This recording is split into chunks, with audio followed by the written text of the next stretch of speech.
Okay, so you're ready to roll. You've got all this wonderful material in your head about what you want to tell them. So of course you're going to lay it out in the most useful way, aren't you, to get down to here, which is the thing that you really want them to take away.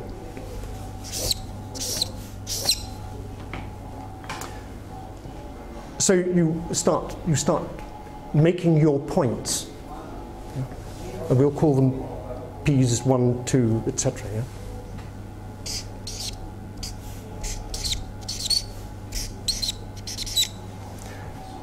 And of course, if you're making a point, you're going to back it up, aren't you, with what? What are you going to back a point up with?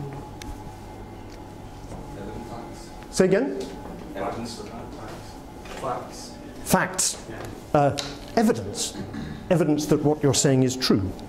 Okay, that goes on this side.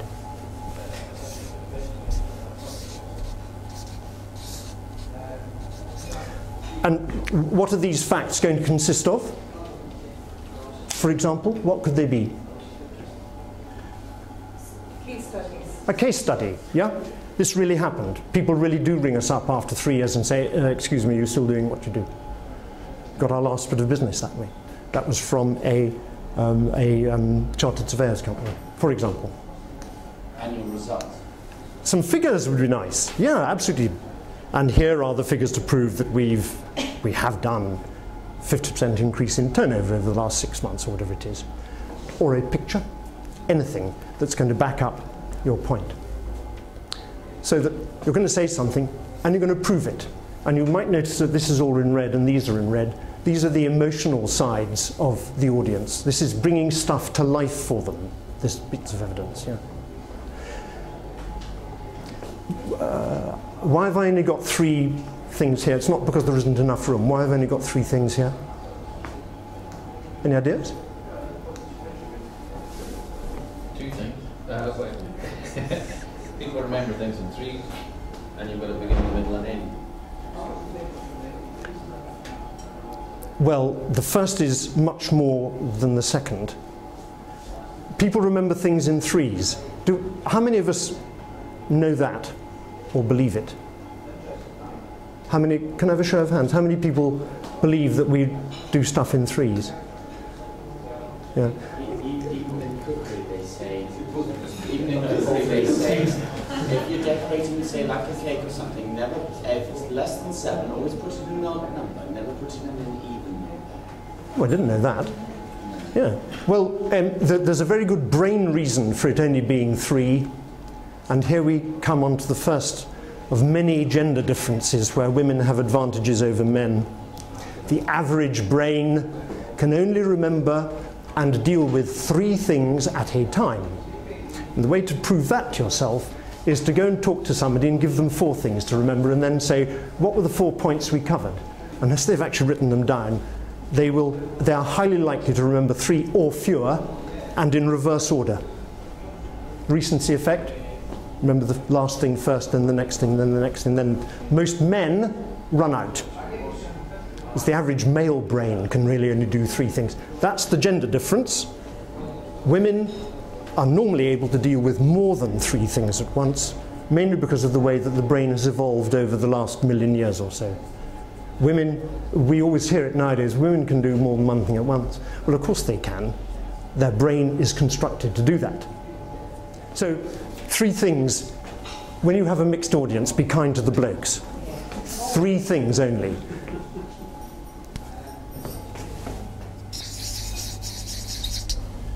And that gets us down to that point there.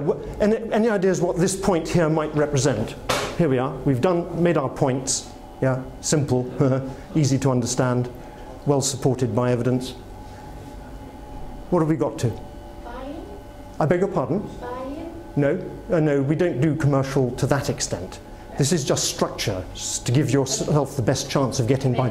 More buy into the idea, or kind of, yeah, we believe you. That happens here. Right. That's in red too, that bit. So, summarize.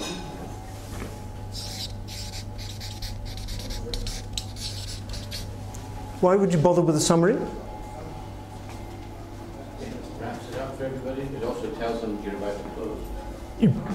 and you've said two really important things: for everybody. You are looking after your audience, and again you're looking after your audience when you say, I'm about to stop. Yeah? So they can think, ah, he told me I'd be out in 15 minutes. We're nearly there. Brilliant. Okay. One very important thing about the summary is that what? One very important thing about summaries. What are you going to do in a summary?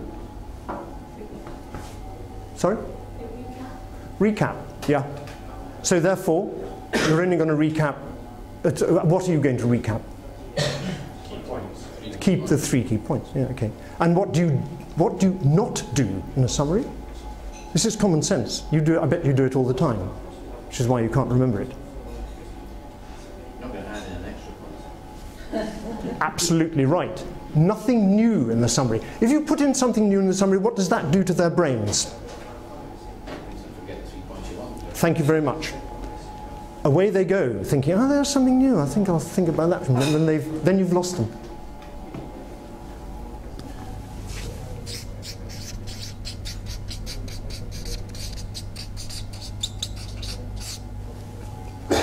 And then wallop.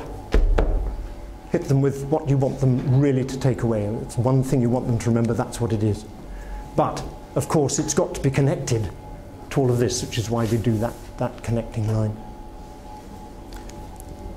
And after you've said it,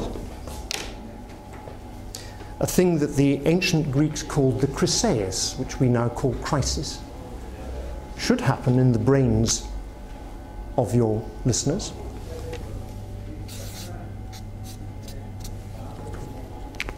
When they go, ah, that's what I'm expected to do.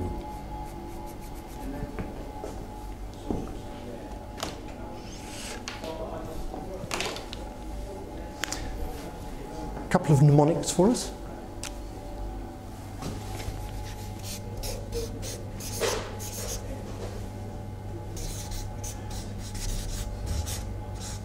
Sorry. Can you see that? It says kiss girl. Kiss, what does KISS stand for? Absolutely right. Why should you bother keeping it simple? Why? How about it being easier to remember? Girl? That's not as sexist as it looks. It stands for get it right, laddie or lassie. So make sure this is all true.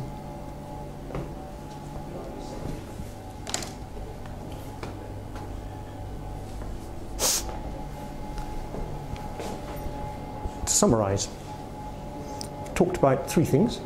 The audience, why should they listen? You've got to find a way of getting them to listen and go on listening. Secondly, the speaker, why are we there? What do we want to happen? If we want to affect behavior, how are we going to get there? And lastly, we've talked about a little design tool, at which the most important bit is this bit here, right at the end, because of the recency effect in the brain. Because if they can't remember, they cannot act. Only memory affects behavior.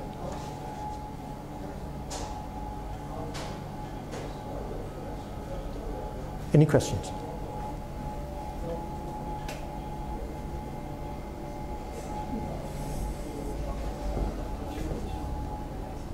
Well, what are you waiting for? That's it.